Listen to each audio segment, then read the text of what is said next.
आणखी एक महत्त्वाची बातमी, राष्ट्रवादीचे आर्थिक व्यवहाराचे सर्वाधिकार सुनेत्रा पवार यांच्याकडेच असणार। राष्ट्रवादी पक्षाच्या खजिनदार पदाची जबाबदारी जय पवार यांच्याकडे असेल, तर राष्ट्रीय महासचिव म्हणून पार्थ पवारांची नियुक्ती करण्यात आली आहे।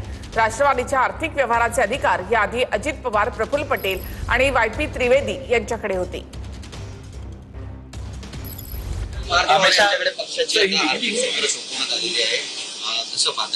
चांगली गोष्ट आहे ना, चांगली गोष्ट आहे ना।